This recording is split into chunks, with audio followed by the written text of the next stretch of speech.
Live at 6 തുടങ്ങുന്ന ആദ്യം പ്രധാന തലക്കെട്ടുകൾ നോക്കാം. ശബരിമല സ്വർണ്ണക്കൊള്ളയിൽ കസ്റ്റഡി അപേക്ഷയിലെ കൂടുതൽ വിവരങ്ങൾ പുറത്ത്. പ്രഭാമണ്ഡലത്തിലെയും രാശിചിഹ്നങ്ങളിലെയും സ്വർണവും കവർന്നു. സോണിയ പോറ്റി കൂടിക്കാഴ്ച രാഷ്ട്രീയ ആയുധമാക്കി CPM. പോറ്റി വിളിച്ചാൽ പോകേണ്ട ആളാണോ അടൂർ പ്രകാശ് എന്ന് മുഖ്യമന്ത്രി. അന്വേഷണത്തിൽ മുഖ്യമന്ത്രിയുടെ ഓഫീസ് ഇടപെട്ടിട്ടില്ലെന്നും പിണറായി.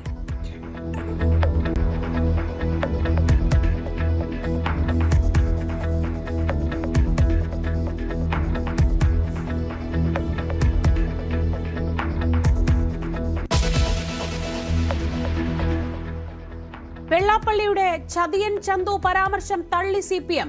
CPI-CPM ബന്ധം ഊഷ്മളമെന്ന് മുഖ്യമന്ത്രി. CPI എന്ന് പറയുന്നത് ഞങ്ങളുടെ മുന്നണിയിലെ ഏറ്റവും പ്രധാനപ്പെട്ട ഒരു ഘടകകക്ഷിയാണ്. ആ പാർട്ടി LDFിലെ CPIM-നോടൊപ്പം പ്രവർത്തിക്കുന്ന ഏറ്റവും പ്രധാനപ്പെട്ട ഒരു കക്ഷിയായിട്ട് തന്നെയാണ്. അതൊരു ഇടതുപക്ഷ രാഷ്ട്രീയ പാർട്ടിയാണ്. നല്ല ഊഷ്മളമായ ബന്ധമാണ് മുന്നണി കാര്യത്തിൽ ആ പാർട്ടിയുമായി ഞങ്ങൾക്കുള്ളത്. വെള്ളാപ്പള്ളിയെ കാറിൽ കയറ്റിയതിന് ന്യായീകരണം. ബിനോയ് വിശ്വം അല്ലല്ലോ പിണറായി വിജയൻ. പിണറായി വിജയൻ സ്വീകരിച്ചത് പിണറായി വിജയന്റെ നിലപാടാണ്. ബിനോയ് വിശ്വത്തിന് അങ്ങനെ ഒരു നിലപാടുണ്ടാവും. അദ്ദേഹം കാർ കയറ്റിലായിരിക്കും. ഞാൻ കാർ കയറ്റിയത് ശരിയാണ്. അത് ശരിയാണെന്ന് തന്നെയാണ് ഞാൻ ഇപ്പോഴും കരുതുന്നത്. വെള്ളാപ്പള്ളിക്ക് പിന്തുണ മതനിരപേക്ഷ നിലപാടിന് മാത്രമെന്ന് MV ഗോവിന്ദൻ. പറയേണ്ടത് മാത്രമല്ല പറയുന്നത്, അല്ലാതെ വിവാദമാകുന്ന നമുക്ക് യോജിക്കാൻ കഴിയാത്ത ചില അഭിപ്രായങ്ങളും അദ്ദേഹം ചില സന്ദർഭങ്ങളിൽ പറയാറുണ്ട്.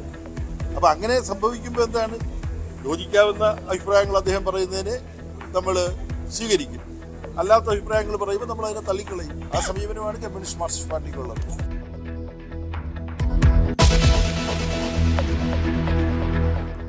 വയനാട് ടൗൺഷിപ്പിന്റെ 1ാം ഘട്ടം ഫെബ്രുവരിയിൽ പൂർത്തിയാക്കും. 410 വീടുകൾ പൂർത്തിയാക്കി കൈമാറും. ലൈഫ് ഭവന പദ്ധതിയിൽ 5 ലക്ഷം വീടുകളുടെ നിർമ്മാണം പൂർത്തിയാക്കി. 1,24,471 വീടുകളുടെ നിർമ്മാണം പുരോഗമിക്കുന്നുവെന്ന് മുഖ്യമന്ത്രി.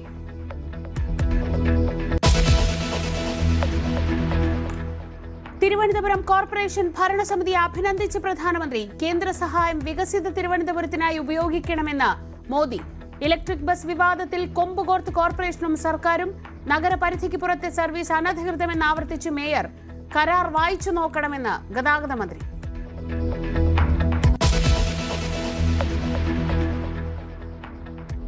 രാജ്യത്ത് വന്ദേ ഭാരത് സ്ലീപ്പർ ട്രെയിൻ വരുന്നു. പ്രഖ്യാപനം നടത്തി റെയിൽവേ മന്ത്രി. ആദ്യ സർവീസ് ഗുവാഹത്തി കൊൽക്കത്ത റൂട്ടിൽ. യാത്ര പ്രധാനമന്ത്രി ഫ്ളാഗ് ഓഫ് ചെയ്യും.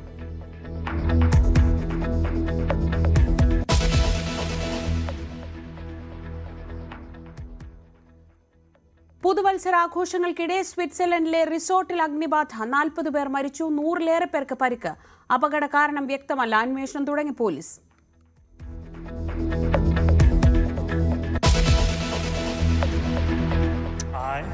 Zohran Kwame Mamdani. Zohran Kwame Mamdani. Do solemnly swear.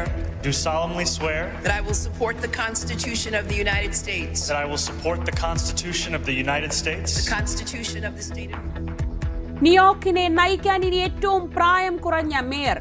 Zohran Mamdani അധികാരമേറ്റു. സബ്വേ സ്റ്റേഷനിലെ സത്യപ്രതിജ്ഞ ഖുറാൻ തൊട്ട്. ജീവിതത്തിലെ വലിയ ബഹുമതിയെന്ന് മംദാനി.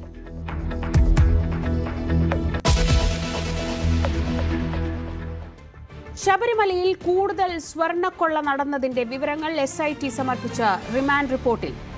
പ്രഭാമണ്ഡലം പൊതിഞ്ഞ സ്വർണ്ണപ്പാളി അടക്കം കൊള്ളയടിച്ചതായി പ്രത്യേക അന്വേഷണ സംഘം കണ്ടെത്തി. ശ്രീകോവിലിന്റെ കട്ടിളയിൽ സ്ഥാപിച്ചിരിക്കുന്ന ദശാവതാരങ്ങൾ ആലേഖനം ചെയ്ത ചെമ്പുപാളികളിലും രാശിചിഹ്നങ്ങൾ ആലേഖനം ചെയ്ത പാളികളിലും കട്ടിളയുടെ മുകൾ പടിയിലെ പാളികളിലും പൊതിഞ്ഞിരുന്ന സ്വർണവും കവർന്നു.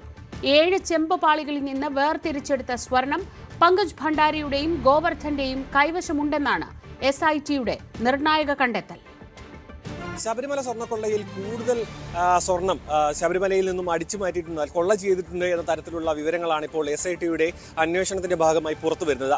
ദ്വാരപാലക ശില്പത്തിലെയും ഒപ്പം കട്ടിളപ്പാളിയിലെയും സ്വർണം പൂശാൻ എന്ന തരത്തിൽ കൊണ്ടുപോവുകയും ആ സ്വർണം അടിച്ചു മാറ്റുകയും അല്ലെങ്കിൽ കൊള്ള ചെയ്യുകയും ചെയ്തു എന്നായിരുന്നു തുടക്കത്തിലുള്ള കണ്ടെത്തൽ. പക്ഷേ അത് മാത്രമല്ല, ഈ ഒരു കട്ടിളപ്പാളികൾക്ക് മുകളിലുള്ള ഈ ഒരു പ്രഭാമണ്ഡലത്തിൽ നിന്നുള്ള സ്വർണവും ഈ ഒരു ഗൂഢാലോചനയുടെ ഭാഗമായി ഈ കൊള്ള നടത്തിയിട്ടുണ്ടെന്ന നിർണായക വിവരങ്ങളാണ് ഇപ്പോൾ SITയുടെ അന്വേഷണത്തിൽ പുറത്തു വരുന്നത്.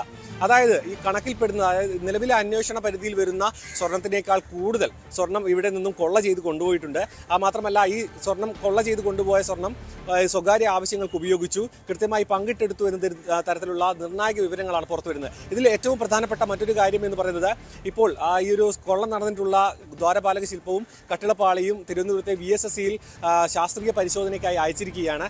ഈ ശാസ്ത്രീയ പരിശോധനയുടെ ഫലം വരുമ്പോഴാണ് ഇതിൽ കൃത്യമായി എത്ര സ്വർണം ഇവിടെ നിന്നും കൊള്ള ചെയ്ത് കൊണ്ടുപോയിട്ടുണ്ട് എന്ന കാര്യത്തിൽ വ്യക്തത വരികയുള്ളൂ. അതിനൊപ്പം തന്നെ ഈ ഒരു ഗൂഢാലോചനയിൽ ഇപ്പോൾ കുറ്റപത്രത്തിലും ഒപ്പം തന്നെ കസ്റ്റഡിയിലിരിക്കുന്നതുമായിട്ടുള്ള നിരവധി പേർ പങ്കെടുത്തിട്ടുണ്ട്. അതായത് പത്മകുമാർ അടക്കമുള്ളവർ ഇതിൽ കൃത്യമായി പങ്കാളികളായിട്ടുണ്ട് എന്ന തരത്തിലുള്ള വിവരങ്ങളും പുറത്തു വരുന്നു.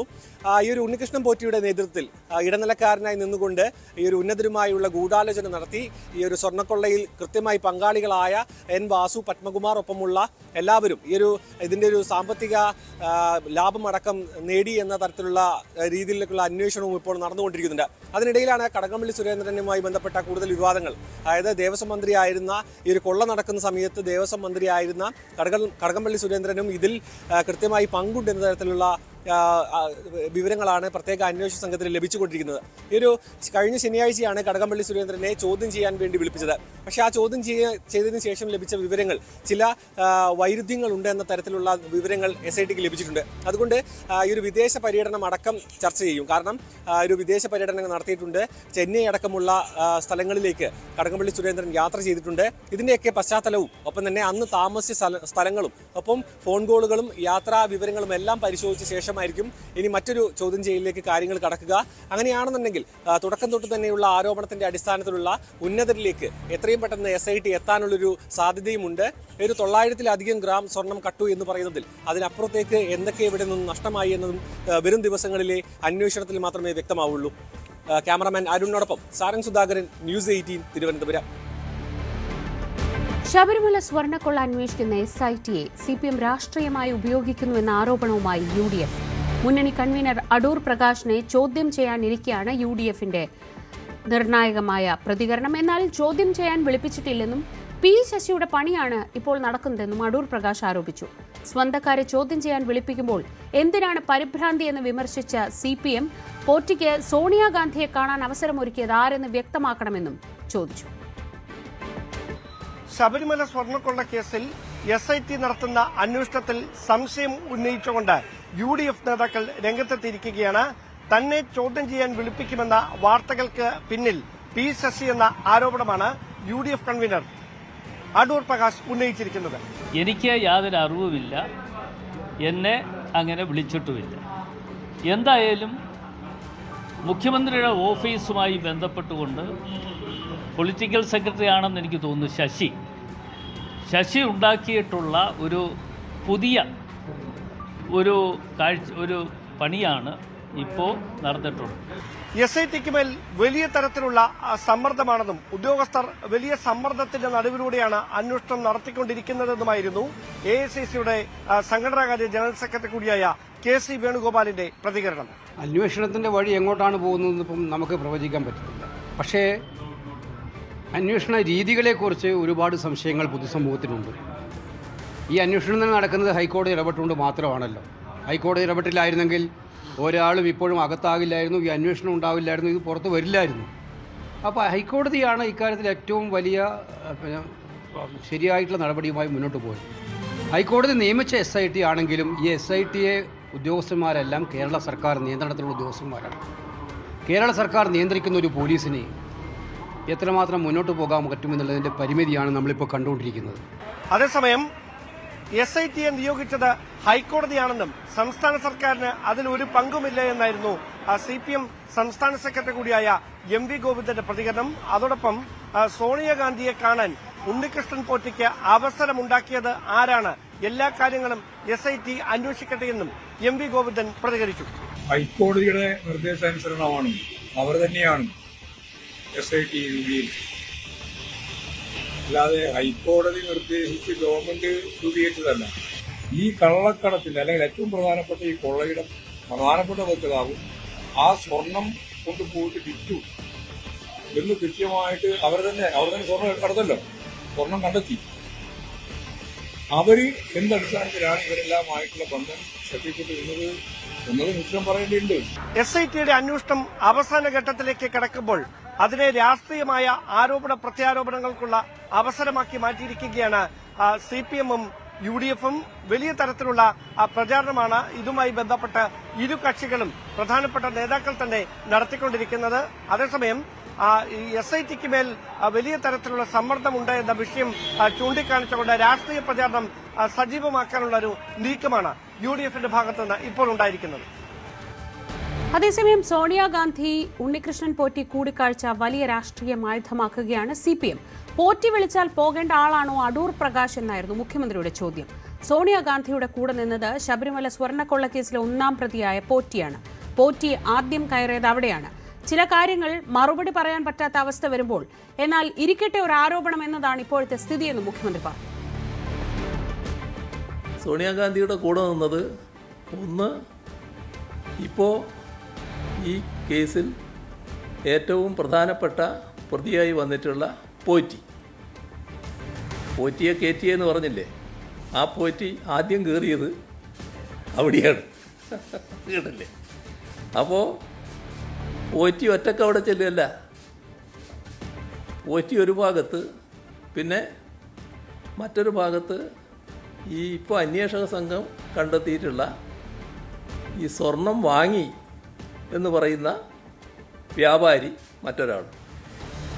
ഇതെങ്ങനെയാണ് ഈ രണ്ടുപേരും കൂടി ഒന്നിച്ച് ഒരേ സമയം സോണിയാഗാന്ധിയെ പോലുള്ള മറ്റു കാര്യങ്ങളൊക്കെ ഞാൻ നേരത്തെ പറഞ്ഞാണല്ലോ, അത്ര മാത്രം സുരക്ഷിതത്വമുള്ള ഒരു നേതാവിൻ്റെ അടുത്തെത്തുന്നത്? അതിലെനിക്ക് പങ്കില്ല എന്ന് ഇദ്ദേഹം പറഞ്ഞു എന്ന് തോന്നുന്നുണ്ട് നേരത്തെ. ഇപ്പോൾ ഈ മുഖ്യമന്ത്രിയുടെ ഓഫീസിന് നേരെ ആരോപണം ഉന്നയിച്ച വ്യക്തി ഞാനതിൽ പങ്കുള്ളയാളല്ല എന്ന് പറഞ്ഞു എന്നെ വിളിച്ചിട്ട് പോയതാണ് എന്ന്. അങ്ങനെ വിളിച്ചാൽ പോകേണ്ട ആളാണോ അദ്ദേഹം? പോറ്റി വിളിച്ചാൽ പോകേണ്ട ആളാണോ അദ്ദേഹം? എങ്ങനെയാണ് ഇവരെല്ലാം കൂടി ഒന്നിച്ചെത്തിപ്പെട്ടത്? ഇതിനല്ലേ മറുപടി പറയേണ്ടത്? യഥാർത്ഥ പ്രശ്നം അതല്ലേ? എങ്ങനെയാണ് ഈ മഹാ തട്ടിപ്പുകാർക്ക് സോണിയാഗാന്ധിയെ പോലുള്ള അതിപ്രാധാന്യമുള്ള സുരക്ഷിതത്വം ഇന്ന് ഇന്ത്യയിൽ ലഭ്യമാകുന്ന ഒരു രാഷ്ട്രീയ നേതാവിൻ്റെ അടുത്തേക്ക് എത്തിപ്പെടാൻ കഴിഞ്ഞത്? അതിന് ഇവരുടെ പങ്കെന്താണ്? അല്ലെങ്കിൽ ആരാണ് പങ്കുവഹിച്ചിട്ടുള്ളത്? അതിന് ഉത്തരവാദി? അതല്ലേ ആദ്യം വ്യക്തമാക്കേണ്ടത്. അതിന് മറുപടി പറയാൻ കഴിയാത്തപ്പോൾ പണ്ട് കുട്ടികൾ പറയാറില്ലേ, ഈ ഒന്നും പറയാനില്ല കൊഞ്ഞനം കുത്തുക, ആ ഒരു പരിപാടി സ്വീകരിക്കലാണോ വേണ്ടത്? എന്നാൽ പിന്നെ ഇരിക്കട്ടെ, മുഖ്യമന്ത്രിയുടെ ഓഫീസിന് നേരെ ഇരിക്കട്ടെ എന്ന് പറഞ്ഞ് അങ്ങനെ ചാർത്തി തന്നതുകൊണ്ട് ഞങ്ങൾക്കതിൻ്റെ ഉത്തരവാദിത്വം വരുമോ? അപ്പോൾ ഞങ്ങൾക്കൊന്നേ പറയാനുള്ളൂ, ഞങ്ങൾക്കതിൽ ഈ അന്വേഷണം കൃത്യമായി നടക്കട്ടെ എന്ന നിലപാടേ ഉള്ളൂ. ഒരു ഘട്ടത്തിലും ഞങ്ങളതിനെ ഒരു തരത്തിലും തടസ്സപ്പെടുത്താൻ നിന്നിട്ടില്ല. ശബരിമല സ്വർണ്ണക്കൊള്ളയിൽ പ്രത്യേക അന്വേഷണ സംഘം നല്ല നിലയിൽ അവരുടെ ചുമതല നിർവഹിക്കുന്നുണ്ട്. മുഖ്യമന്ത്രിയോ മുഖ്യമന്ത്രിയുടെ ഓഫീസോ അന്വേഷണത്തിൽ ഇടപെട്ടിട്ടില്ലെന്നും മുഖ്യമന്ത്രി കൂട്ടിച്ചേർത്തു. ആക്ഷേപം ഉന്നയിക്കുക എന്നത് ഒരു സ്വഭാവമാക്കിയിട്ടുള്ളവരുടെ അത്തരം പ്രതികരണങ്ങളെക്കുറിച്ച് മറുപടി പറയുന്നത് കൊണ്ട് മാത്രം അത് അവസാനിക്കില്ല. പക്ഷേ ഒരു കാര്യം നമ്മൾ കാണേണ്ടതും നേരത്തെ മുതൽ എല്ലാവർക്കും ഈ കാര്യത്തിൽ വ്യക്തതയുള്ളതുമായ കാര്യം, നമ്മുടെ സംസ്ഥാനത്ത് ഈ അന്വേഷണം നടക്കുന്നത് ഹൈക്കോടതിയുടെ നിരീക്ഷണത്തോടെയാണ്. ഹൈക്കോടതി ഫലപ്രദമായി അതിന് നേതൃത്വം കൊടുക്കുന്നുവെന്ന് എല്ലാവർക്കും അറിയാം. ആ കാര്യത്തിൽ അന്വേഷക സംഘം, ഈ SIT, നല്ല നിലയിൽ അവരുടെ ചുമതല നിർവഹിക്കുന്നു എന്നുള്ളതാണ് ഇതേവരെ വന്നിട്ടുള്ള കാര്യം. പ്രത്യേകമായ പരാതികളൊന്നും അതുമായി ബന്ധപ്പെട്ട് ഉയർന്നു വന്നിട്ടേയില്ല. ഇക്കാര്യത്തിൽ മുഖ്യമന്ത്രിയോ മുഖ്യമന്ത്രിയുടെ ഓഫീസോ ഒരു തരത്തിലുള്ള ഇടപെടലുകളും നടത്തുന്നില്ല എന്നത് നേരത്തെ തന്നെ വ്യക്തമാക്കിയിട്ടുള്ള കാര്യമാണ്. കാരണം അത് ഹൈക്കോടതിയുടെ മേൽനോട്ടത്തിൽ നടക്കുകയാണ്. ആ നിലക്ക് നടക്കട്ടെ. ഇത് ഞങ്ങൾ തന്നെ വെച്ച നിർദ്ദേശവുമായിരുന്നു. പ്രത്യേക അന്വേഷണ സംഘം വേണമെന്നും ഹൈക്കോടതിയുടെ മേൽനോട്ടത്തിൽ അന്വേഷണമാകട്ടെ എന്നുള്ളത് ഞങ്ങൾ തന്നെ വെച്ച നിർദ്ദേശവും പൂർണ്ണ യോജിപ്പ് അതിനോട് പ്രകടിപ്പിച്ചതുമാണ്. അതിൻ്റെ ഭാഗമായി ഒരിടപെടലും നടത്താൻ ഞങ്ങൾ തയ്യാറായിട്ടില്ല. വിവരങ്ങളുമായി വി അരുൺ ചേർന്നു. അരുൺ, ശബരിമല സ്വർണ്ണക്കൊള്ളയിൽ പ്രതിരോധത്തിലായിരുന്ന CPM ഈ സോണിയാഗാന്ധി പോറ്റി കൂടിക്കാഴ്ചയെ വെച്ച് അതൊരു രാഷ്ട്രീയ ആയുധമാക്കി തിരിച്ചടിക്കുന്ന കാഴ്ചയാണ് ഇന്നത്തെ ദിവസം നമ്മൾ കണ്ടത്. മുഖ്യമന്ത്രിയുടെ വാർത്താ സമ്മേളനത്തിലും ഏറ്റവും പ്രധാനപ്പെട്ട ആരോപണം അതാണെന്ന് തോന്നുന്നു. എങ്ങനെയാണ് ഈ വിഷയത്തിൽ ഇപ്പോൾ CPM കോൺഗ്രസിനെതിരെ ആരോപണങ്ങൾ തിരിക്കുന്നത്?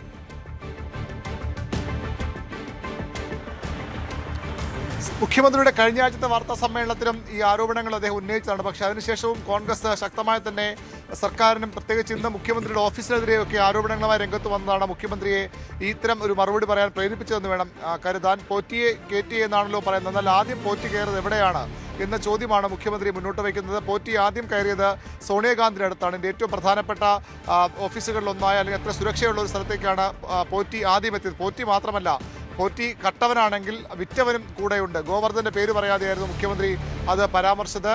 കട്ടവനും വിറ്റവനും ഒരുമിച്ച് വന്നു. അപ്പോൾ ആരാണ് കൂടെ ഉണ്ടായിരുന്നത്? അത് 2 MP-മാരാണ്. കോൺഗ്രസിന്റെ പത്തനംതിട്ടയിൽ നിന്നുള്ള 2 നേതാക്കളാണ്. അതുകൂടി പറഞ്ഞുകൊണ്ട് അടൂർ പ്രകാശിനെയും ആന്റണിയെയും പറഞ്ഞുകൊണ്ടാണ് മുഖ്യമന്ത്രി ഈ കാര്യം പറഞ്ഞത്. അങ്ങനെ സർക്കാരിനെതിരെ ആരോപണം ഉന്നയിക്കുന്നവർക്ക് എങ്ങനെയാണ് സോണിയാഗാന്ധിയുടെ അടുത്ത് ഈ 2 പേർക്കൊപ്പം ഇവർ 2 പേരും എത്തിയതെന്ന് കൂടി പറയേണ്ട രാഷ്ട്രീയ ധാർമ്മികതയില്ലേ എന്നാണ് മുഖ്യമന്ത്രി ചോദിക്കുന്നത്. മറ്റൊരു കാര്യം, സ്വർണ്ണ കൊള്ളക്കേസിൽ മുഖ്യമന്ത്രിയുടെ ഓഫീസ് അന്വേഷണത്തിൽ ഇടപെടുന്നു. മുഖ്യമന്ത്രിയുടെ ഓഫീസ് അന്വേഷണം അട്ടിമറിക്കാൻ ശ്രമിക്കുന്ന ആരോപണങ്ങൾക്കും അദ്ദേഹം മറുപടി പറയുകയാണ്. സർക്കാർ ആവശ്യപ്പെട്ട പ്രകാരം, സർക്കാർ കൂടി താല്പര്യപ്രകാരമാണ് ഈ അന്വേഷണം, SIT അന്വേഷണം ഹൈക്കോടതി നേതൃത്വത്തിൽ തുടങ്ങിയത്. നല്ല രീതിയിൽ അന്വേഷണം പോകുന്നുണ്ട്. ഹൈക്കോടതി കൃത്യമായ ഇടപെടലുകളുണ്ട്. അവിടെ സർക്കാർ ഒരു ഇടപെടലും ഈ അന്വേഷണത്തിൽ നടത്തിയിട്ടില്ല. ആരെ ചോദ്യം ചെയ്യണം, ആരെ ചോദ്യം ചെയ്യേണ്ട എന്ന് തീരുമാനിക്കുന്നതും മുൻകൂട്ടി അറിയുന്നതും സർക്കാരിന് അറിയാവുന്ന കാര്യങ്ങളല്ല. അത് എന്തിനാണ് അതിൽ പ്രതിപക്ഷ നേതാവിന് പരിഭവം? ആരെ വേണമെങ്കിലും ചോദ്യം ചെയ്തോട്ടെ. കടകംപള്ളി സുരേന്ദ്രൻ CPM-ന്റെ സംസ്ഥാന സമിതി അംഗത്തെ ചോദ്യം ചെയ്തതുമായി ബന്ധപ്പെട്ട ചോദ്യത്തിന് മുഖ്യമന്ത്രി പറഞ്ഞു ഇങ്ങനെയായിരുന്നു, അവർക്ക് കാര്യങ്ങളിൽ വ്യക്തത വരുത്താൻ ആരെ വേണമെങ്കിലും ചോദ്യം ചെയ്യാം. കടകംപള്ളി അറസ്റ്റാകുമെന്ന ബന്ധപ്പെട്ട ചോദ്യങ്ങൾക്ക് അദ്ദേഹം പറഞ്ഞത് അങ്ങനെ പലർക്കും പല ആഗ്രഹങ്ങളും ഉണ്ടാകും. ഏതായാലും അന്വേഷണം നടക്കട്ടെ. അന്വേഷണത്തിൽ ഈ ഘട്ടത്തിൽ ഒരു തരത്തിലുള്ള പ്രതികരണവും അതുമായി ബന്ധപ്പെട്ട് നടത്താനില്ല. അന്വേഷണത്തിൽ ഇടപെടാനും ഉദ്ദേശിക്കുന്നില്ല. കോൺഗ്രസ് കൂടി മറുപടി പറയേണ്ട കാര്യമാണ്. സോണിയാഗാന്ധിയുടെ അടുത്തേക്ക് ഈ തട്ടിപ്പുകാർ എങ്ങനെ എത്തിയെന്ന കാര്യത്തിൽ കോൺഗ്രസ് മറുപടി പറയണമെന്ന് ആവശ്യപ്പെടുകയാണ് മുഖ്യമന്ത്രി. കോൺഗ്രസ് നേതാക്കൾ അതിന് മറുപടി പറയാതെ ചില കുട്ടികൾ ചെയ്യുന്നത് പോലെ ഉത്തരം മുട്ടുമ്പോൾ കൊഞ്ഞനം കുത്തി കാണിക്കുന്ന ശീലം കാണിക്കരുതെന്നും മുഖ്യമന്ത്രി പിണറായി വിജയൻ വ്യക്തമാക്കുന്നു. ഏതായാലും കോൺഗ്രസിനെതിരെ കൂടി ആരോപണം തിരിച്ചുവിടുകയാണ് CPM. അന്വേഷണം ഇനിയും നടക്കട്ടെ, ഇനിയും മുന്നോട്ട് പോകാനുണ്ടല്ലോ, അപ്പോൾ ബാക്കി കാര്യങ്ങൾ കൂടി വ്യക്തമാകുമെന്നാണ് മുഖ്യമന്ത്രിയുടെ നിലപാട്.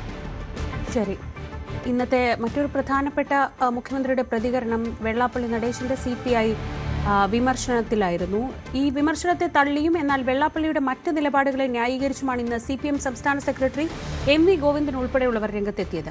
CPIക്കെതിരായ ചതിയൻ ചന്തു പരാമർശമാണ് CPM തള്ളിക്കളയുന്നത്. CPM-ന് അങ്ങനെ ഒരു അഭിപ്രായമില്ലെന്നും മറ്റാരെങ്കിലും പറഞ്ഞതിൽ ഉത്തരവാദിത്വം ഇല്ലെന്നും MV ഗോവിന്ദൻ പറഞ്ഞു. കേരളീയ സമൂഹത്തിൽ വെള്ളാപ്പള്ളി നടേശൻ സ്വീകരിക്കുന്ന മതനിരപേക്ഷ നിലപാടിനെ മാത്രമാണ് CPM പിന്തുണയ്ക്കുന്നതെന്നായിരുന്നു വെള്ളാപ്പള്ളി അനുഭാവത്തിനുള്ള ന്യായീകരണം.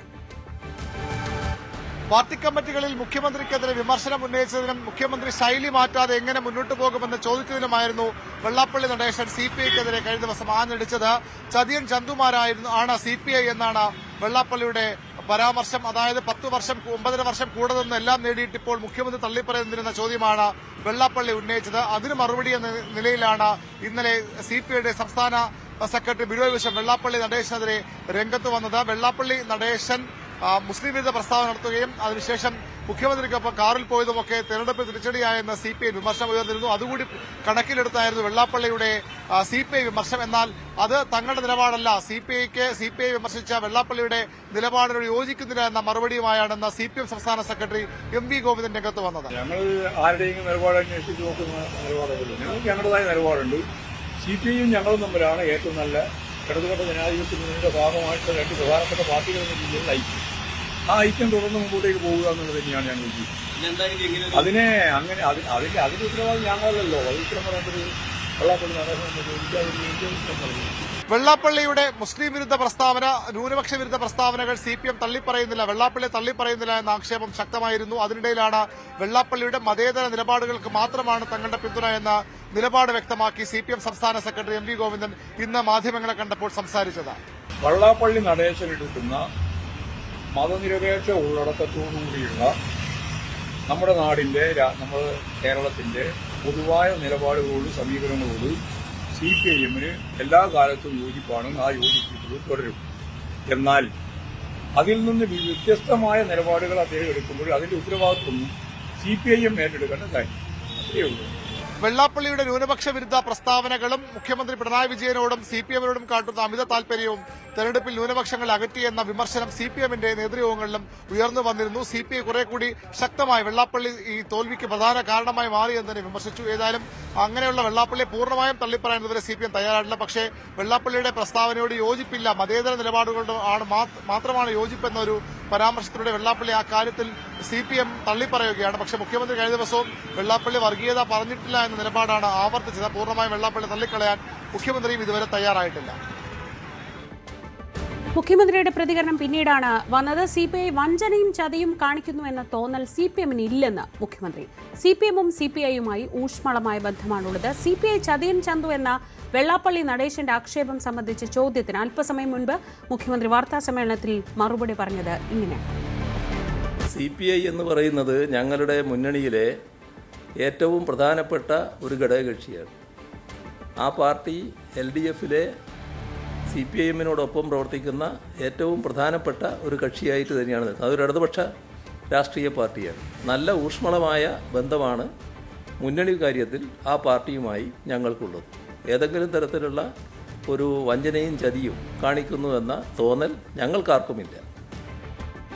CPI-ക്കെതിരായ വെള്ളാപ്പള്ളിയുടെ ചതിയൻ ചന്തു പരാമർശം തള്ളി CPM ദേശീയ നേതൃത്വവും. വെള്ളാപ്പള്ളിയുടെ പ്രസ്ഥാനം വഹിച്ച പങ്കിനോട് ബഹുമാനമുണ്ട്. എന്നാൽ ചില സമയങ്ങളിൽ പറയേണ്ടത് മാത്രമല്ല അദ്ദേഹം പറയുന്നത്. യോജിക്കാൻ കഴിയാത്ത പരാമർശങ്ങളും ഉണ്ടാവുന്നുണ്ട്. യോജിക്കാവുന്ന അഭിപ്രായങ്ങളെ സ്വീകരിക്കും, അല്ലാത്ത അഭിപ്രായങ്ങളെ തള്ളിക്കളയും എന്നും CPM general secretary MA baby പറഞ്ഞു. ശ്രീനാരായണ പ്രസ്ഥാനത്തിന്റെ തുടർച്ചയായിട്ടുള്ള SNDP യോഗത്തിന്റെ നേതാവാണ് ശ്രീ വെള്ളാപ്പള്ളി നടേശൻ.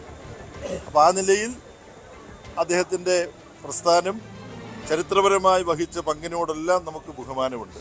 എന്നാൽ ചില സമയത്ത് അദ്ദേഹം അങ്ങനൊരു പ്രസ്ഥാനത്തിൻ്റെ ഭാഗമായി പറയേണ്ടത് മാത്രമല്ല പറയുന്നത്, അല്ലാതെ വിവാദമാകുന്ന, നമുക്ക് യോജിക്കാൻ കഴിയാത്ത ചില അഭിപ്രായങ്ങളും അദ്ദേഹം ചില സന്ദർഭങ്ങളിൽ പറയാറുണ്ട്.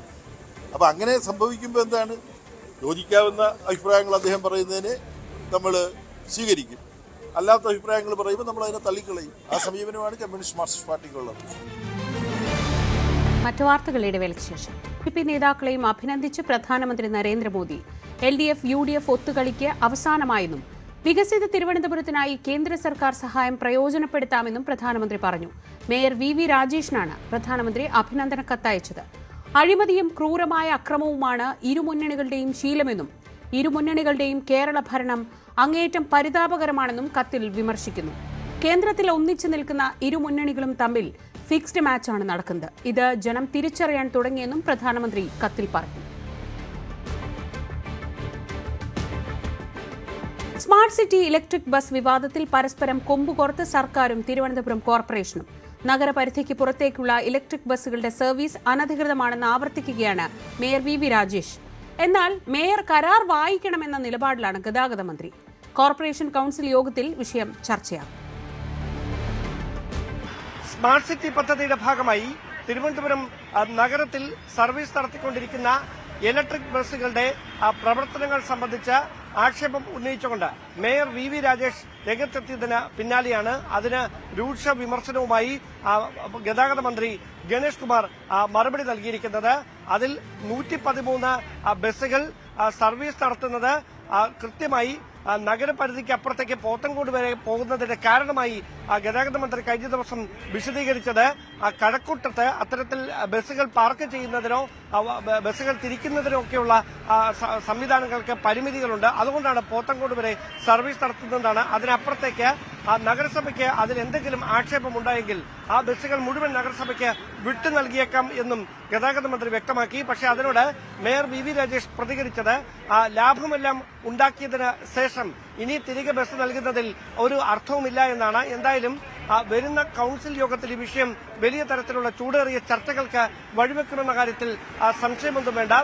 ശാസ്തമംഗലത്തെ കൌൺസിൽ ഓഫീസ് വിവാദത്തിന് പിന്നാലെയാണ് ഈ സ്മാർട്ട് സിറ്റി പദ്ധതിയുടെ ഭാഗമായുള്ള ഇലക്ട്രിക് ബസ്സുകളുടെ പേരിലും സമാനമായ തരത്തിലുള്ള ആക്ഷേപം LDF-ഉം BJP-യും തമ്മിൽ പരസ്പരം ഉന്നയിച്ചുകൊണ്ടിരിക്കുന്നത്. അതായത് നിയമസഭാ തെരഞ്ഞെടുപ്പ് ലക്ഷ്യം വെച്ചുകൊണ്ട് നഗരസഭയിൽ കഴിഞ്ഞ 4 ദശാബ്ദമായി നടന്നുകൊണ്ടിരുന്ന LDF ഭരണത്തിൽ നടന്നുകൊണ്ടിരുന്ന പല പദ്ധതികളുടെയും സുതാര്യത സംബന്ധിച്ച സംശയം ഉന്നയിക്കുന്ന വലിയൊരു പ്രചാരണത്തിന് കൂടി BJP നഗരസഭയിൽ തുടക്കം കുറിച്ചിരിക്കുന്നുവെന്ന് വേണം മനസ്സിലാക്കാൻ. അതിന്റെ ഭാഗമായാണ് അടിക്കടി നഗരസഭയെടുത്ത തീരുമാനങ്ങൾക്കെതിരെ വിമർശനം ഉന്നയിച്ചുകൊണ്ട് പുതിയ ഭരണസമിതി രംഗത്തെത്തുന്നത്. എന്തായാലും അടുത്ത കൌൺസിൽ യോഗത്തിൽ വലിയ ചർച്ചകൾക്കാകും ഈ ഇലക്ട്രിക് ബസ്സുകളുടെ വിഷയം ഇടം പിടിക്കുകയെന്ന് ഉറപ്പായി കഴിഞ്ഞിരിക്കുകയാണ്.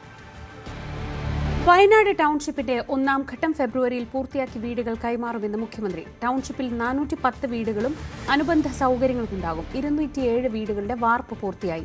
1600 ജീവനക്കാർ രാപ്പകൽ ജോലി ചെയ്യുകയാണെന്നും മുഖ്യമന്ത്രി പറഞ്ഞു. ലോകമെമ്പാടുമുള്ള മലയാളികൾ ഒറ്റ മനസ്സോടെയാണ് ദുരന്തബാധിതരോട് ചേർന്ന് നിന്നത്. 2026 കടക്കുന്നത് മറ്റൊരു അനുഭവമായാണ്. ആ ജനതയെ ചേർത്ത് പിടിച്ച് അവർക്ക് ഏറ്റവും നല്ല നിലയിൽ വാസസ്ഥലങ്ങൾ ഒരുക്കാൻ കഴിയുന്നതിൻ്റെ ചാരിതാർത്ഥ്യത്തിലാണ് ഇന്ന് ഓരോ മലയാളിയും.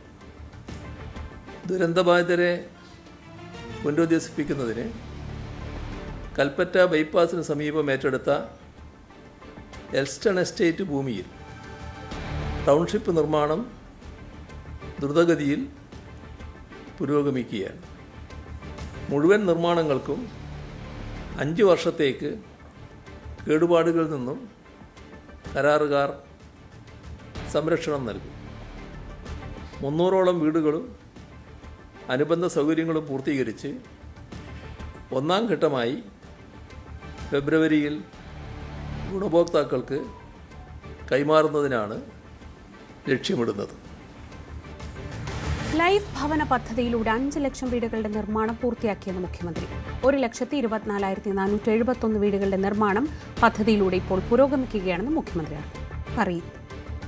ഇപ്പോൾ 4,76,076 വീടുകൾ ഈ ലൈഫ് മിഷൻ വഴി പണി പൂർത്തിയാക്കി കുടുംബങ്ങൾക്ക് കൈമാറിക്കഴിഞ്ഞു. അത്രയും കുടുംബങ്ങൾ അടച്ചുറപ്പുള്ള വീടുകളിലേക്ക് താമസം മാറ്റിയിരിക്കുന്നു. ഇത് അടുത്ത മാസത്തോടെ 5 ലക്ഷം പൂർത്തിയാക്കുകയാണ്. 1,24,471 വീടുകളാണ് നിർമ്മാണത്തിൻ്റെ വിവിധ ഘട്ടത്തിലുള്ളത്. രാജ്യത്ത് വന്ദേ ഭാരത് സ്ലീപ്പർ ട്രെയിൻ വരുന്നു. ഗുവാഹത്തി കൊൽക്കത്ത റൂട്ടിലായിരിക്കും ആദ്യത്തെ വന്ദേ ഭാരത് സ്ലീപ്പർ ട്രെയിൻ തുടങ്ങുക. ആദ്യ റൂട്ട് കേന്ദ്ര റെയിൽവേ മന്ത്രി അശ്വിനി വൈഷ്ണവാണ് പ്രഖ്യാപിച്ചത്. ആദ്യ യാത്ര പ്രധാനമന്ത്രി നരേന്ദ്രമോദി ഫ്ളാഗ് ഓഫ് ചെയ്യും. മണിക്കൂറിൽ 180 കിലോമീറ്റർ വേഗത കൈവരിച്ചാണ് പരീക്ഷണം പൂർത്തിയാക്കിയത്. ആകെ 16 കോച്ചുകളാണ് ട്രെയിനിൽ ഉണ്ടാവുക. പുതുവത്സരാഘോഷങ്ങൾക്കിടെ സ്വിറ്റ്സർലൻഡിലുണ്ടായ അഗ്നിബാധയിൽ 40 പേർ മരിച്ചു. ഗ്രാൻഡ് സ്പോണ്ടാനിയിൽ ഒരു സ്വകാര്യ റിസോർട്ടിൽ പ്രാദേശിക സമയം പുലർച്ചെ 1:30യോടെയാണ് വൻ അപകടമുണ്ടായത്. 100-ലധികം പേർക്ക് പരിക്കേറ്റു. സ്ഫോടനത്തിന്റെ കാരണം വ്യക്തമല്ല. പുതുവത്സരം ആഘോഷിക്കാനെത്തിയ വിനോദസഞ്ചാരികളാണ് അപകടത്തിൽപ്പെട്ടത്. അഗ്നിബാധയ്ക്ക് കാരണം ഏതെങ്കിലും തരത്തിലുള്ള സ്ഫോടനമാണോ എന്ന് പോലീസ് പരിശോധിക്കുന്നുണ്ട്. അപകടത്തിൽ ഇരയായവരുടെ കൃത്യമായ കണക്കുകൾ കണ്ടെത്തുക എന്നതാണ് ഇപ്പോൾ പോലീസിന് മുന്നിലുള്ള വെല്ലുവിളി.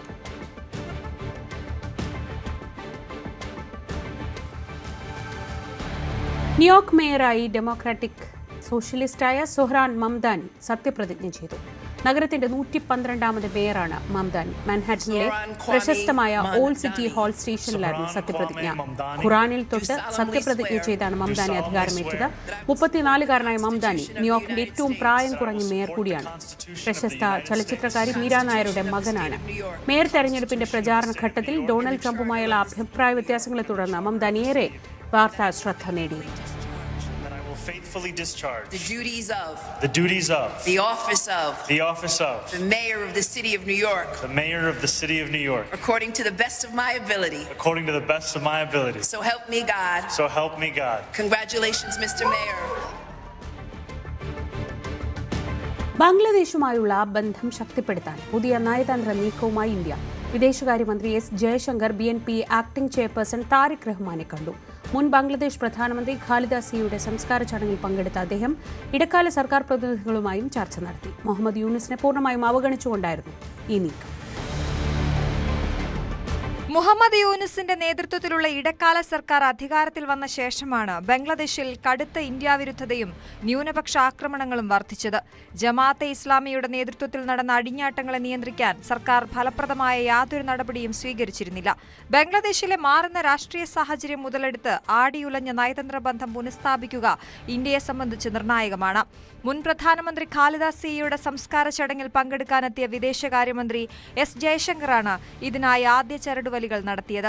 സംസ്കാര ചടങ്ങുകൾക്ക് പിന്നാലെ ജയശങ്കർ ഖാലിദ സിയുടെ മകനും BNP ആക്ടിംഗ് ചെയർമാനുമായ താരിഖ് റഹ്മാനെ കണ്ടു. ചർച്ചയ്ക്കിടെ പ്രധാനമന്ത്രി നരേന്ദ്രമോദിയുടെ അനുശോചന കത്തും കൈമാറി. ജമാഅത്തെ ഇസ്ലാമിയുമായി വർഷങ്ങളായി നിലനിന്നിരുന്ന സഖ്യം ഉപേക്ഷിച്ച് ഹിന്ദു സമൂഹത്തെ ചേർത്ത് നിർത്തുന്ന നിലപാടാണ് അടുത്തിടെ താരിഖ് സ്വീകരിച്ചത്. BNP തങ്ങളുടെ പ്രധാനമന്ത്രി സ്ഥാനാർത്ഥിയായി ഉയർത്തിക്കാട്ടുന്ന താരിഖ് റഹ്മാനുമായുള്ള കൂടിക്കാഴ്ച ഇന്ത്യയെ സംബന്ധിച്ച് ഭാവിയിൽ ഗുണം ചെയ്തേക്കാം. ഇതിനു പുറമെ ഇടക്കാല സർക്കാരിലെ നിയമോപദേഷ്ടാവ് ആസിഫ് നസ്രുള്ളിനെയും ദേശീയ സുരക്ഷാ ഉപദേഷ്ടാവ് ഖലീലുർ റഹ്മാനെയും എസ് ജയശങ്കർ കണ്ടു. മുഹമ്മദ് യൂനിസിനെ അവഗണിച്ചുകൊണ്ടായിരുന്നു ഈ കൂടിക്കാഴ്ചകൾ. ഇത് തെരഞ്ഞെടുപ്പിന് ശേഷം ബംഗ്ലാദേശിലുണ്ടായേക്കാവുന്ന രാഷ്ട്രീയ സാഹചര്യം കൂടി മുന്നിൽ കണ്ടാണ്. ജയശങ്കറിന്റെ ധാക്ക സന്ദർശനം ഇന്ത്യ ബംഗ്ലാദേശ് ബന്ധത്തിൽ പുതിയൊരു അധ്യായം തുറക്കുമെന്ന് ഇന്ത്യയിലെ ബംഗ്ലാദേശ് ഹൈക്കമ്മീഷണർ റിയാസ് ഹമീദുള്ളയും പറഞ്ഞു. News desk news 18. ഗാസയിലെ ദുരിതാശ്വാസ പ്രവർത്തനങ്ങൾക്ക് തടയിടാൻ ഇസ്രയേൽ. ഡോക്ടേഴ്സ് വിതൌട്ട് ബോർഡേഴ്സ് ഉൾപ്പെടെ 36ലധികം സന്നദ്ധ സംഘടനകളെ താൽക്കാലികമായി സസ്പെൻഡ് ചെയ്തു. പുതിയ രജിസ്ട്രേഷൻ നിയമങ്ങൾ പാലിക്കാത്തതിന്റെ പേരിലാണ് നടപടി. ഹമാസും മറ്റ് ഗ്രൂപ്പുകളും സന്നദ്ധ സംഘടനകൾക്ക് സഹായം നൽകുന്നത് തടയുക എന്നതാണ് പുതിയ നിയമങ്ങളുടെ ലക്ഷ്യമെന്നാണ് വിശദീകരണം. ഇതനുസരിച്ച് ഗാസയിൽ പ്രവർത്തിക്കുന്ന സംഘടനകളിൽ പങ്കാളികളായ പലസ്തീനുകളുടെയും വിദേശ ജീവനക്കാരുടെയും വ്യക്തിഗത വിവരങ്ങൾ കൈമാറണമെന്ന കർശനമായ നിബന്ധനകളാണുള്ളത്. ഈ വർഷം ഇസ്രയേലിനെതിരെ ബഹിഷ്കരണത്തിന് ആഹ്വാനം ചെയ്ത സംഘടനകൾക്കെതിരെയാണ് നടപടി എന്നതാണ് പ്രത്യേകത. എന്നാൽ ഇസ്രയേലിന്റെ നിയമങ്ങൾ ഏകപക്ഷീയമാണെന്നും സംഘടനകളുടെ നിരോധനം മാനുഷിക സഹായം ആവശ്യമുള്ള സാധാരണക്കാരെ ദോഷകരമായി ബാധിക്കുമെന്നും സംഘടനകൾ പ്രതികരിച്ചു. ഒരിടവേള.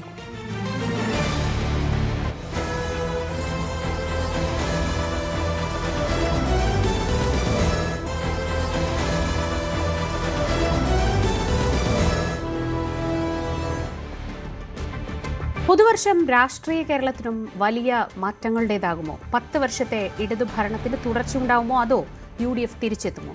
പുതുവർഷത്തിന്റെ ആദ്യ പകുതിയിൽ തന്നെ രാഷ്ട്രീയ കേരളം ഇക്കാര്യത്തിൽ വിധി നിശ്ചയിക്കും. പുതുവർഷം രാഷ്ട്രീയപരമായും കേരളത്തിൽ ഏറെ നിർണായകമാണ്. 10 വർഷമായി സംസ്ഥാനം ഭരിക്കുന്ന ഇടതുമുന്നണി സർക്കാരിൻ്റെ തന്നെ തുടർച്ചയുണ്ടാകുമോ? 2026 ആദ്യ പാതിയിൽ തന്നെ നടക്കാൻ പോകുന്ന നിയമസഭാ തെരഞ്ഞെടുപ്പ് വിധി എഴുതാൻ പോകുന്നത് ഇത് സുപ്രധാനമായ ഈ തീരുമാനം കൂടിയാണ്. വീണ്ടും ഒരു ഭരണ തുടർച്ചയാണോ അതല്ലെങ്കിൽ ഭരണമാറ്റമാകുമോ എന്ന ചോദ്യത്തിന് ഉത്തരം നൽകാൻ പോവുകയാണ് രാഷ്ട്രീയ കേരളം എന്ന പ്രത്യേകത കൂടിയുണ്ട്. തദ്ദേശ തെരഞ്ഞെടുപ്പ് വിജയം നൽകിയ വലിയ ആത്മവിശ്വാസം UDF കേന്ദ്രങ്ങൾക്കുണ്ട്. അതുകൊണ്ട് തന്നെ UDFും നേരത്തെ തന്നെ ഒരുങ്ങുകയാണ്. ഇത്തവണ തങ്ങൾ തിരികെ പിടിക്കും കേരളം എന്ന പ്രതീക്ഷയുമായി UDF മുന്നോട്ട് പോവുകയാണ്. അതേസമയം BJP ഇത്തവണ അവരുടെ ചരിത്രത്തിലെ ഏറ്റവും മികച്ച പ്രകടനം കേരളത്തിൽ നടത്തുമെന്ന പ്രഖ്യാപനം BJPക്കുണ്ട്. തിരുവനന്തപുരം കോർപ്പറേഷൻ അടക്കം പിടിച്ചടക്കിയ ഒരു വലിയ ആത്മവിശ്വാസം BJP കേന്ദ്രങ്ങൾക്കുമുണ്ട്. അതുകൊണ്ട് BJPയും നേരത്തെ ഒരുങ്ങുകയാണ്. അങ്ങനെ 2026 എന്ന പുതുവർഷം കേരളത്തെ കാത്തിരിക്കുന്നത് സുപ്രധാനമായ ചില രാഷ്ട്രീയ ചോദ്യങ്ങൾക്കുള്ള ഉത്തരം കൂടിയാണ്. കേരളം വിധി എഴുതാൻ പോവുകയാണ്. വരുന്ന 5 വർഷം ആരു ഭരിക്കുമെന്ന കാര്യത്തിൽ ഇത്തവണ നേരത്തെ ഒരുങ്ങുകയാണ്. അതായത് തെരഞ്ഞെടുപ്പ് പ്രഖ്യാപനത്തിന് മുമ്പ് തന്നെ മുന്നണികൾ തങ്ങളുടെ പതിവ് ചട്ടവട്ടങ്ങൾക്കപ്പുറമായുള്ള ഒരുക്കങ്ങളും ചടുലമായ രാഷ്ട്രീയ നീക്കങ്ങളുമായി ഒരുങ്ങുകയാണ് എന്ന പ്രത്യേകതയുമുണ്ട്. UDFിൻ്റെ സാധ്യതകളിലേക്ക് നോക്കുമ്പോൾ UDF ഇത്തവണ ഈ തദ്ദേശ വിജയത്തിൻ്റെ ആത്മവിശ്വാസം അവർക്ക് നൽകുന്നത് മുന്നണിയിലെ സീറ്റ് വിഭജനം, ഒപ്പം തന്നെ സ്ഥാനാർത്ഥി പ്രഖ്യാപനങ്ങളൊക്കെ വേഗത്തിൽ നടത്തി പുതിയ രാഷ്ട്രീയ തന്ത്രവുമായി UDF ഒരുങ്ങുന്നു എന്നതാണ്. ഇടതുമുന്നണിയെ സംബന്ധിച്ച് തദ്ദേശ തെരഞ്ഞെടുപ്പിലെ പിഴവുകൾ തിരുത്താനുള്ള ഒരു അവസരമാണ് ഈ ദിവസങ്ങളിലുള്ളത്. സ്വാഭാവികമായും ആ പിഴവുകൾ തിരുത്തി നിയമസഭയിൽ വീണ്ടും തിരിച്ചു വരും, നിയമസഭയിൽ വീണ്ടും ഞങ്ങൾ തുടർച്ചയുണ്ടാക്കുമെന്ന അവരുടെ അവകാശവാദത്തിലേക്ക് എത്താൻ ഇടതുമുന്നണിക്കും കഴിയണമെന്ന വെല്ലുവിളിയുണ്ട്. അങ്ങനെയുള്ള വലിയ ചോദ്യങ്ങളുണ്ട്. മുഖ്യമന്ത്രി പിണറായി വിജയനപ്പുറം മറ്റൊരു നേതൃതലത്തിൽ പുതിയൊരു മുഖം അവതരിപ്പിക്കാൻ ഇടതുമുന്നണിക്ക് കഴിയുമോ എന്ന ചോദ്യമുണ്ട്. ഇങ്ങനെ സുപ്രധാനമായ നിരവധി ചോദ്യങ്ങളാണ്. അതായത് തെരഞ്ഞെടുപ്പിന് മുമ്പ് തന്നെ ആ ചോദ്യങ്ങൾക്കുള്ള ഉത്തരമാണ് നമുക്ക് മുന്നിലേക്ക് വരാനിരിക്കുന്നത്. BJPയെ സംബന്ധിച്ച് രാജീവ് ചന്ദ്രശേഖർ, V മുരളീധരൻ അടക്കമുള്ള അവരുടെ പ്രധാനപ്പെട്ട മുഖങ്ങളൊക്കെ തെരഞ്ഞെടുപ്പിൽ ഉണ്ടാകുമെന്ന് വ്യക്തമാണ്. K സുരേന്ദ്രന് മത്സരത്തിലുണ്ടാകുമെന്ന് വ്യക്തമാണ്. ഒപ്പം തന്നെ ചില VIP പ്രതിനിധികളും ഇത്തവണ BJPക്ക് ഉണ്ടാവും. അങ്ങനെ ആദ്യഘട്ട സ്ഥാനാർത്ഥി പട്ടിക വേഗത്തിൽ തന്നെ പുറത്തിറക്കാൻ BJPയും സജ്ജമാവുകയാണ്. ഇത്തവണ കഴിഞ്ഞ മുമ്പ് സീറ്റിലൂടെ നിയമസഭയിൽ അക്കൗണ്ട് തുറന്ന് BJPക്ക് പിന്നീട് ആ സീറ്റ് നഷ്ടപ്പെടുന്നു. ഇത്തവണ കൂടുതലിടങ്ങളിൽ പ്രാതിനിധ്യം ഉണ്ടാക്കുമെന്ന വലിയ ഉറപ്പാണ്, വലിയ പ്രതീക്ഷയാണ് BJPക്ക് മുന്നിലുള്ളത്. അതുകൊണ്ട് 2026 കേരളത്തിന് മുന്നിൽ പറയാൻ പോകുന്നത് നിരവധി രാഷ്ട്രീയ ചോദ്യങ്ങൾക്കുള്ള ഉത്തരം കൂടിയാണെന്ന പ്രത്യേകതയുമുണ്ട്. കേരള രാഷ്ട്രീയത്തിൽ ഏറ്റവും നിർണായകമായ ഒരു വർഷമായി 2026 മാറുകയാണ്. കേരളത്തിന് പുറമെ അയൽ സംസ്ഥാനമായ തമിഴ്നാട്ടിലും പശ്ചിമ ബംഗാളിലും അസമിലും ഇത് തെരഞ്ഞെടുപ്പ് വർഷമാണ്. തുടർ ഭരണം ഉറപ്പിച്ചാണ് MK സ്റ്റാലിൻ നീക്കങ്ങൾ നടത്തിയിരുന്നതെങ്കിൽ വിജയ് നയിക്കുന്ന TVKയുടെ വരവോടെ തമിഴകം പ്രവചനാതീതമായി മാറിയിരിക്കുകയാണ്. 15 വർഷമായി മമതാ ബാനർജി ഭരിക്കുന്ന ബംഗാളിൽ ഇക്കുറി മാറ്റമുണ്ടാകുമോ എന്നതിനും മെയ് മാസം ഉത്തരം കിട്ടും. കേരളത്തിനൊപ്പമാണ് തമിഴ്നാട്ടിലും ഒപ്പം തന്നെ പശ്ചിമ ബംഗാളിലും അസമിലും പുതുച്ചേരിയിലും തെരഞ്ഞെടുപ്പ് നടക്കുക. തമിഴ്നാട്ടിൽ കഴിഞ്ഞ കാലങ്ങളിലൊക്കെ തന്നെ രണ്ട് കക്ഷികൾ തമ്മിലുള്ള, രണ്ട് മുന്നണികൾ തമ്മിലുള്ള പോരാട്ടമായിരുന്നെങ്കിൽ ഇത്തവണ അതിന് മാറ്റം വരികയാണ്. ADMK നയിക്കുന്ന മുന്നണി, ഒപ്പം തന്നെ ഭരണകക്ഷിയായ DMK നയിക്കുന്ന മുന്നണിക്ക് പുറമെ വിജയുടെ TVK കൂടി ഈ തെരഞ്ഞെടുപ്പിൽ രംഗപ്രവേശം ചെയ്യുകയാണ്. കാരണം MK സ്റ്റാലിൻ തുടർഭരണം ഉറപ്പിച്ചുകൊണ്ട് മുന്നോട്ട് പോവുകയായിരുന്നു. പ്രത്യേകിച്ച് തെരഞ്ഞെടുപ്പിൻ്റെ അജണ്ട പോലും അദ്ദേഹം സെറ്റ് ചെയ്തിരുന്നു. പ്രത്യേകിച്ച് ഹിന്ദി ഭാഷാ വിവാദം, മണ്ഡല പുനർനിർണയം തുടങ്ങിയ വിഷയങ്ങളൊക്കെ തന്നെ ഉയർത്തിക്കൊണ്ടാണ് MK സ്റ്റാലിൻ അത്തരമൊരു നീക്കങ്ങൾ നടത്തിയിരുന്നു. ഇതിനിടയിലാണ് വിജയുടെ രംഗപ്രവേശം. അപ്പോൾ വിജയുടെ പാർട്ടിയായ TVK അത് ആരുടെ വോട്ട് നേടും എന്ന ചോദ്യം നിലനിൽക്കുകയാണ്. പ്രത്യേകിച്ച് ഭരണവിരുദ്ധ വോട്ടുകൾ TVK പിളർത്തുമോ, അതോ DMK ഉൾപ്പെടെ എല്ലാ കക്ഷികളുടെയും വോട്ടുകൾ സമാഹരിക്കാൻ TVKയ്ക്ക് സാധിക്കുമോ, ADMKയുമായി ഏതെങ്കിലും തരത്തിലുള്ള നീക്കുപോക്കിലേക്ക് വിജയ് പോകുമോ തുടങ്ങിയ ചോദ്യങ്ങളൊക്കെ തന്നെ തമിഴകത്ത് അവശേഷിക്കുന്നുണ്ട്. ബംഗാളിലേക്ക് വരികയാണെങ്കിൽ അവിടെ ഇടതു ഭരണത്തിന് അന്ത്യം കുറിച്ച് 2011 മമതാ ബാനർജി അധികാരം പിടിച്ചത്. അവിടെ ഇപ്പോൾ നിലവിൽ നിയമസഭയിൽ CPMന് പ്രതിനിധികളില്ല. BJP മുഖ്യ പ്രതിപക്ഷമായി ബംഗാളിൽ മാറിക്കഴിഞ്ഞിരിക്കുന്നു. 2019 ലോക്സഭാ തെരഞ്ഞെടുപ്പിൽ തന്നെ 18 സീറ്റുകൾ നേടി വലിയൊരു ശക്തിയായി BJP മാറിയതാണ്. പക്ഷേ കഴിഞ്ഞ നിയമസഭാ തെരഞ്ഞെടുപ്പിൽ മമതാ ബാനർജി വലിയ വിജയം അവിടെ നേടി. 294 മണ്ഡലങ്ങളിൽ 213 നേടിയാണ് തൃണമൂൽ അവരുടെ ആധിപത്യം ഉറപ്പിച്ചത്. ആ മുന്നേറ്റം ഇത്തവണ തുടരാൻ കഴിയുമോ എന്നതാണ് ചോദ്യം. പ്രത്യേകിച്ച് BJP ബംഗാൾ ഇത്തവണ പിടിക്കുമെന്ന് പലപ്പോഴായി ആവർത്തിച്ചാണ്. അമിത്ഷാ കഴിഞ്ഞ 3 ദിവസങ്ങളിലും ബംഗാളിലുണ്ടായിരുന്നു. തെരഞ്ഞെടുപ്പ് വിഷയങ്ങൾ ചർച്ച ചെയ്യാൻ വേണ്ടി തന്നെയാണ് അദ്ദേഹം അവിടെ എത്തിയത്. MLA മാർ, നേതാക്കൾ, RSSന്റെ നേതാക്കൾ തുടങ്ങിയവരുമൊക്കെ തന്നെയായി അമിത്ഷാ ചർച്ച നടത്തി. ഒപ്പം SIR അത് ഏതാണ്ട് 30 ലക്ഷത്തിലധികം ആളുകളുടെ വോട്ടുകളാണ് കരട് വോട്ടർ പട്ടികയിൽ പ്രസിദ്ധീകരിച്ചപ്പോൾ 30 ലക്ഷത്തിലധികം പേരാണ് പുറത്തുപോയത്. അപ്പോൾ അതൊക്കെ ഏതൊക്കെ തരത്തിൽ ബംഗാളിലെ ജനവിധിയെ ബാധിക്കും തുടങ്ങിയ കാര്യങ്ങളൊക്കെ തന്നെ അറിയേണ്ടതുണ്ട്. അസമിൽ തീർച്ചയായും കോൺഗ്രസിനെ സംബന്ധിച്ച് തിരിച്ചു വരാൻ കഴിയുമോ എന്ന ചോദ്യമാണ് അവശേഷിക്കുന്നത്. 10 വർഷമായി ഭരണത്തിന് പുറത്താണ് കോൺഗ്രസ് അവിടെയുള്ളത്. അവിടെയും BJPയാണ് ഭരണകക്ഷി. BJP ഭരണം നിലനിർത്തുമോ, അതോ അസമിൽ കോൺഗ്രസിന് തിരിച്ചുവരവുണ്ടാകുമോ തുടങ്ങിയ ചോദ്യങ്ങൾക്കൊക്കെ തന്നെ ഏതായാലും മെയ് മാസം പകുതിയോടുകൂടി ഉത്തരം ലഭിക്കും. ശബരിമല സന്നിധാനത്ത് ഈ പുതുവത്സര ദിനത്തിൽ വലിയ തിരക്കായിരുന്നു. രാവിലെ പമ്പ മുതൽ സന്നിധാനം വരെ ഏർപ്പെടുത്തിയിരുന്ന കടുത്ത നിയന്ത്രണങ്ങൾ 11 മണിയോടെ പിൻവലിച്ചു. അതിനിടെ സംസ്ഥാന ബാലാവകാശ കമ്മീഷൻ ചെയർമാനും അംഗങ്ങളും സന്നിധാനത്തെത്തി അവിടെ എത്തുന്ന കുട്ടികൾക്ക് ഏർപ്പെടുത്തിയ സൗകര്യങ്ങളൊക്കെ വിലയിരുത്തി. ശബരിമല സന്നിധാനത്ത് വലിയ തിരക്കായിരുന്നു രാവിലെ അനുഭവപ്പെട്ടിരുന്നത്. പക്ഷേ 11 മണിയോടെ സാഹചര്യങ്ങൾ മാറി, തിരക്ക് നിയന്ത്രണ വിധേയമായി. ഇന്നലെ 90,000-ലധികം തീർത്ഥാടകർ സന്നിധാനത്തെത്തിയിരുന്നു. രാവിലെ ഈ തീർത്ഥാടകരുടെ വരവ് നിയന്ത്രിക്കേണ്ട സാഹചര്യം ഉണ്ടായിരുന്നു. നിലയ്ക്കലും പമ്പയിലുമൊക്കെ കൃത്യമായ ഇടവേളകളിലാണ് തീർത്ഥാടകരെ കയറ്റിവിട്ടത്. പമ്പയ്ക്കും സന്നിധാനത്തിനുമിടയിൽ മണിക്കൂറുകൾ ചെലവഴിക്കേണ്ട സാഹചര്യം, 6-7 മണിക്കൂർ കാത്തു നിൽക്കേണ്ട സാഹചര്യമൊക്കെയായിരുന്നു രാവിലെ. അതുകൊണ്ട് തന്നെ കൃത്യമായ ഇടവേളകളിൽ മാത്രമേ സന്നിധാനത്തേക്ക് രാവിലെ തീർത്ഥാടകരെ കയറ്റിവിടാനാകൂ എന്ന നിലപാടായിരുന്നു പോലീസ് സ്വീകരിച്ചിരുന്നത്. തുടർന്ന് സന്നിധാനത്ത് തിരക്ക് ഒരല്പം കുറഞ്ഞതിന് ശേഷമാണ് നിയന്ത്രണങ്ങൾ ഒഴിവാക്കിയത്. 11 മണിയോടെ നിയന്ത്രണങ്ങൾ പൂർണ്ണമായും ഒഴിവാക്കി. പമ്പ മുതൽ സന്നിധാനം വരെ തീർത്ഥാടകർ സുഗമമായി വരാവുന്ന സാഹചര്യമാണ് ഉണ്ടായിട്ടുള്ളത്. അതേസമയം ഇന്ന് ബാലാവകാശ കമ്മീഷൻ ചെയർമാൻ സന്നിധാനത്ത് സന്ദർശനം നടത്തിയിരുന്നു. സന്നിധാനത്തെത്തുന്ന കുട്ടികൾക്ക് കൂടുതൽ സൗകര്യങ്ങൾ ഒരുക്കുന്നതിനെ കുറിച്ച് അദ്ദേഹം കാര്യങ്ങൾ നിരീക്ഷിച്ചുകൊണ്ട് റിപ്പോർട്ട് തയ്യാറാക്കുമെന്ന് അറിയിച്ചു. ഞങ്ങളിപ്പോൾ കമ്മീഷന് കിട്ടിയ ഒരു പരാതി ഉണ്ടായിരുന്നു. അതിൽ കുട്ടികൾ കൂടുതൽ നേരം ക്യൂവിൽ നിൽക്കേണ്ടി വരികയും കുട്ടികൾക്ക് ഒരുപാട് പ്രയാസങ്ങളുണ്ട് എന്നുള്ള നിലയിലുള്ള ഒരു പരാതി ഉണ്ടായിരുന്നു.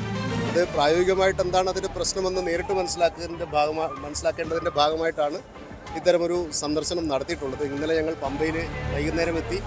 അവിടെയുള്ള അറേഞ്ച്മെൻറ്റ്സ് ഒക്കെ ഞങ്ങൾ ഇന്നലെ മനസ്സിലാക്കിയിരുന്നു. കുട്ടികൾക്ക് കയ്യിൽ ടാഗ് കെട്ടിക്കൊടുക്കുന്നുണ്ട്. അതൊക്കെ കൃത്യമായിട്ട് തന്നെ പോലീസ് ചെയ്യുന്നുണ്ട്. അതിലൊക്കെ ഞങ്ങൾ സാറ്റിസ്ഫൈഡ് ആണ്.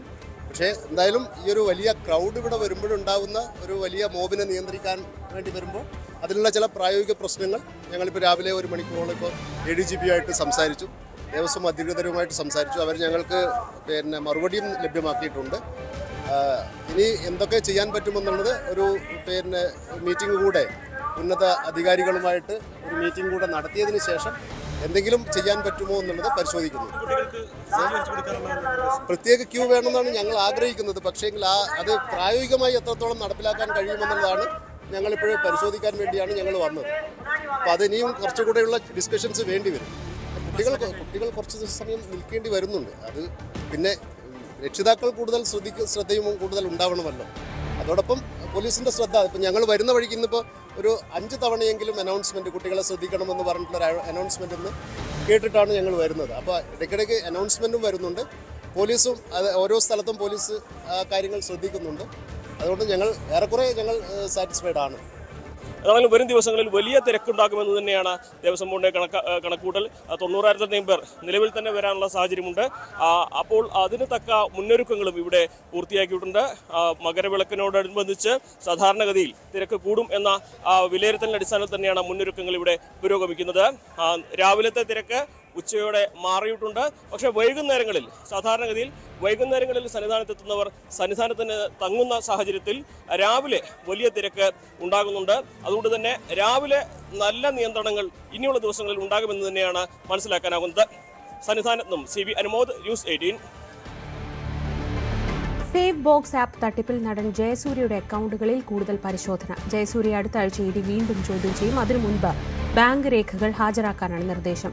തട്ടിപ്പിലെ പ്രധാന പ്രതി സാത്വിക് റഹ്മാന്റെ കമ്പനികളിൽ നിന്ന് 1 കോടി രൂപ ജയസൂര്യയുടെയും ഭാര്യയുടെയും അക്കൗണ്ടിലെത്തിയെന്നാണ് ED കണ്ടെത്തൽ. എന്നാൽ ബ്രാൻഡ് അംബാസിഡർക്കുള്ള പ്രതിഫലമാണ് ഇതെന്നാണ് ജയസൂര്യയുടെ പ്രാഥമിക മൊഴി. സേവ് ബോക്സ് ആപ്പ് നിക്ഷേപ തട്ടിപ്പ് കേസുമായി ബന്ധപ്പെട്ടുകൊണ്ട് EDയുടെ അന്വേഷണം മുന്നോട്ട് പോവുകയാണ്. ഇപ്പോൾ പ്രധാനമായും ED കേന്ദ്രീകരിക്കുന്നത് ഇതുമായി ബന്ധപ്പെട്ട് പ്രവർത്തിച്ചിട്ടുള്ള സിനിമാ താരങ്ങൾ അടക്കമുള്ളവരുടെ ഒരു സാമ്പത്തിക ഇടപെടലുകൾ എങ്ങനെയായിരുന്നു എന്നാണ്. ഇതിലാണ് ജയസൂര്യയുടെ ബ്രാൻഡ് അംബാസഡർ പദവിയും അതുവഴി കൈകാര്യം ചെയ്തിട്ടുള്ള സാമ്പത്തിക കാര്യങ്ങളിലും കൂടുതൽ അന്വേഷണം നടത്താൻ ED തീരുമാനിച്ചിരിക്കുന്നത്. ഇതിൻ്റെ ഭാഗമായിട്ട് ജയസൂര്യയുടെ ബാങ്ക് ഇടപാടുകൾ സംബന്ധിച്ച രേഖകൾ ED ആവശ്യപ്പെട്ടിട്ടുണ്ട്. ഈ മാസം 7-നകം ഇത് സമർപ്പിക്കണമെന്നതാണ് ED പറഞ്ഞിരിക്കുന്നത്. ഇതിനുശേഷം വീണ്ടും ഹാജരാകണം എന്ന നിർദ്ദേശവും ED നൽകിയിട്ടുണ്ട്. അതായത് രേഖകൾ പരിശോധിച്ച ശേഷം ജയസൂര്യയെ വീണ്ടും വിളിച്ച് വരുത്തുമെന്ന് തന്നെയാണ്. ജയസൂര്യയ്ക്ക് ഒപ്പം തന്നെ ജയസൂര്യയുടെ ഭാര്യ സരിത ജയസൂര്യയും അന്ന് മൊഴി രേഖപ്പെടുത്തിയിരുന്നു. ഇവരുടെ മൊഴിയും അന്ന് രേഖപ്പെടുത്തിയിരുന്നു. പ്രത്യേകിച്ച് ഇവർ രണ്ടുപേരുടെയും അക്കൗണ്ടുകളിലേക്ക് ഏതാണ്ട് 1 കോടിയോളം രൂപ എത്തിയിട്ടുണ്ട് എന്ന് ED സ്ഥിരീകരിച്ചിരുന്നു. അപ്പോൾ ഈ തുക വന്നിരിക്കുന്നത് എങ്ങനെയാണ് എന്നത് സംബന്ധിച്ചാണ് അന്വേഷണം നടത്തുന്നത്. ഈ തട്ടിപ്പ് നടത്തി സ്വരൂപിച്ച പണം ഇതിൻ്റെ ഉടമസ്ഥർ നേരത്തെ തന്നെ പിടിയിലായി അറസ്റ്റ് രേഖപ്പെടുത്തിയിട്ടുള്ളവർ ഇയാൾ വഴി ഇതിലേക്ക് വന്ന് സ്വാദിഖ് റഹീം വഴി അയാളുടെ അക്കൗണ്ടിൽ നിന്നാണ് കൈമാറ്റം ചെയ്തിട്ടുള്ളത്. അപ്പോൾ ഈ പണവും തട്ടിപ്പിൽപ്പെട്ടതാണെങ്കിൽ ഇതിൽ കൃത്യമായ രീതിയിലുള്ളൊരു വിശദീകരണം നൽകേണ്ടി വരും. കാരണം ഈ പണവും തട്ടിപ്പിൻ്റെ പരിധിയിലേക്ക് വരുന്നതാണ്. അത് അങ്ങനെ തന്നെയാണെങ്കിൽ അത് തിരിച്ചു പിടിക്കുന്ന നടപടികളിലേക്ക് അടക്കം ED നീങ്ങുകയും ചെയ്യും. കള്ളപ്പണം അടക്കമുള്ള കാര്യങ്ങൾ ഇതിൽ ഉൾപ്പെട്ടിട്ടുണ്ട് എന്ന രീതിയിലാണ് ED അന്വേഷണം മുന്നോട്ട് കൊണ്ടുപോകുന്നത്. പലരുടെയും അക്കൗണ്ടുകൾ ഇതുമായി ബന്ധപ്പെട്ടുകൊണ്ട് പരിശോധിക്കുകയും ചെയ്യുന്നുണ്ട്. സിനിമാ താരങ്ങൾ അടക്കമുള്ളവരുമായിട്ട് ഈ സ്വാദിഖ് റഹീം വളരെയധികം അടുപ്പം പുലർത്തിയിരുന്നതായി കണ്ടെത്തിയിട്ടുണ്ട്. ഇവരെല്ലാവരും തന്നെ പല പരസ്യ ചിത്രങ്ങളോ അല്ലെങ്കിൽ ബ്രാൻഡ് പ്രൊമോഷൻ പരിപാടികളിലോ പങ്കെടുത്തിട്ടുണ്ട്. ഇവർക്കെല്ലാം സാമ്പത്തിക ഇടപാടുകൾ എങ്ങനെയിരുന്നു എന്നതും ED പരിശോധിച്ച് വരികയാണ്. ഏതായാലും ഈ കേസുമായി ബന്ധപ്പെട്ടുകൊണ്ട് സമഗ്ര അന്വേഷണത്തിലേക്ക് ED കടക്കുകയാണ്. ജയസൂര്യയെ 2 വട്ടമാണ് ഈ കേസിൽ ചോദ്യം ചെയ്തത്. ഇനി ഒരു വട്ടം കൂടി അല്ലെങ്കിൽ ഇനിയും ആവശ്യപ്പെടുമ്പോഴെല്ലാം വരേണ്ടി വരും വിശദീകരണങ്ങൾ എന്ന രീതിയിലാണ് EDയുടെ ഒരു നിലപാടിപ്പോൾ ഇതുമായി ബന്ധപ്പെട്ടുകൊണ്ട് വന്നിട്ടുള്ളത്. വൻ തുക നിക്ഷേപമായി സ്വീകരിക്കപ്പെട്ടതായി തെളിഞ്ഞിട്ടുണ്ട്. പലരും തട്ടിപ്പിന് ഇരയാക്കിയിട്ടുണ്ട്. അതോടൊപ്പം തന്നെയാണ് ഹവാല പണം കൂടി ഇതിൽ വന്നിട്ടുണ്ടോ എന്ന സംശയവും EDക്കുള്ളത്. ഏതായാലും ആ പണത്തിലൊരു ഭാഗമാണ് പ്രതിഫലമായി തനിക്ക് നൽകിയിട്ടുള്ളത്. ഇത് തട്ടിപ്പ് നടത്തി സ്വരൂപിച്ച പണമാണെന്ന് തനിക്ക് അറിയില്ലായിരുന്നു എന്നതാണ് ജയസൂര്യ നൽകിയിരിക്കുന്ന മൊഴി. അത് എന്ത് വിശദീകരണമായാലും ആ രീതിയിലുള്ള പണമാണ് നൽകിയിട്ടുള്ളതെങ്കിൽ തീർച്ചയായും ED മറ്റു നടപടികളിലേക്ക് കടക്കുമെന്ന സൂചനയാണ് സേവ് ബോക്സ് ആപ്പ് നിക്ഷേപ തട്ടിപ്പ് കേസുമായി ഇപ്പോൾ നിലവിലുള്ളത്. തുടർ നടപടികളുമായി ED മുന്നോട്ട് പോവുകയാണ്. ഇനി ഇന്നത്തെ സ്വർണം വെള്ളി നിരക്കുകൾ നോക്കാം. കവിത ഗോൾഡ് ആൻഡ് ഡയമണ്ട്സ് ഇന്നത്തെ സ്വർണം വെള്ളി നിരക്കുകൾ നിങ്ങൾക്കായി സമർപ്പിക്കുന്നത് Kavitha gold and diamonds, the versatile jewellery. സ്വർണം 22 ക്യാരറ്റ് ഗ്രാമിന് 12,380 രൂപ, പവന് 99,040 രൂപ. സ്വർണം 18 ക്യാരറ്റ് ഗ്രാമിന് 10,275 രൂപ, പവന് 82,200 രൂപ. വെള്ളി ഗ്രാമിന് 243 രൂപ, കിലോഗ്രാമിന് 2,43,000 രൂപ. കവിത ഗോൾഡ് ആൻഡ് ഡയമണ്ട്സ് ഇന്നത്തെ സ്വർണം വെള്ളി നിരക്കുകൾ നിങ്ങൾക്കായി സമർപ്പിച്ചത് Kavitha gold and diamonds, the versatile jewellery. Live at 6 പൂർണ്ണമാവുന്നു. ഇനി പ്രൈം ഡിബേറ്റ് കാണാം.